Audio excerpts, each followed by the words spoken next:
درود بر شما. با ما همراه باشید با آموزش 0 تا 100 قانون به صورت کاملا کاربردی و به زبان ساده. امروز میخوایم در مورد قانون بیمه اجباری وسایل نقلیه مصوب 1395 صحبت کنیم که یک قانون بسیار کاربردی و شایع. این قانون یک تأسیس جدیده که مبنای این قانون حمایت از شخص زیان دیده است.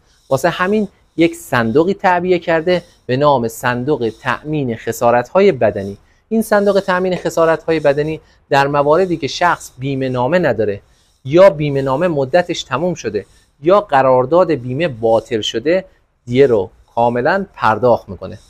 یک مورد دیگه راننده متواری شناخته نشدن وسیله نقلیه مسبب حادثه. شخصی با اتومبیلش تصادف میکنه و از صحنه متواری میشه. اینجا شخص زیان دیده به چه کسی مراجعه کنه؟ اینجا شخص زیان دیده با ارائه مدارک، گزارش 110 و گزارش راهنمایی و رانندگی به صندوق تأمین خسارت‌های بدنی مراجعه میکنه و دیه رو دریافت میکنه. یا یک موردی بود کسری پوشش بیمه نامه که خیلی مردم مشکل مواجه میشدن. سال تغییر میکرد، دیه ها افزایش پیدا میکرد، بیمه نامه به نرخ قبل بود. اینجا الان صندوق تأمین خسارت‌های بدنی تماما پرداخت میکنه. ماده 15 همین قانون گفته در مواردی که وسیله نقلیه بیمه باشه در هر حالت باید پرداخت کنه. حتی گفته اثبات عمد مسبب در ایجاد حادثه. اگر راننده مسبب حادثه بیمه داشته باشه ولی عمدن با شخصی تصادف کنه دیه رو موظف به پرداخت بیمه. در رانندگی در حالت مستی یا استعمال روانگردان بیمه موظف به پرداخته. حتی فقدان گواهینامه سوال میشه آقا بدون گواهینامه رانندگی کرده با یکی تصادف کرده، در این مورد هم بیمه موظف به پرداخت تمام و کمال دیه است. سرقت وسیله نقلیه تأسیس خیلی جالب این قانونه.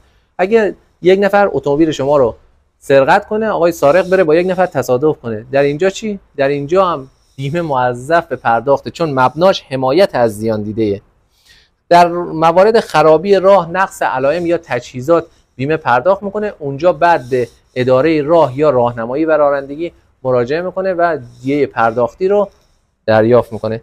تأسیس جدید و بسیار جالب این قانون که در هیچ کجا قانونگذاری نگفته ولی در این قانون اومده قبل از صدور رأی قطعی، قبل از صدور همون ابتدا با یک گزارش راهنمایی و رانندگی و گواهی پزشکی قانونی 50% دیه تقریبی باید حالا بسته به نوعش صندوق و یا بیمه پرداخت کنه.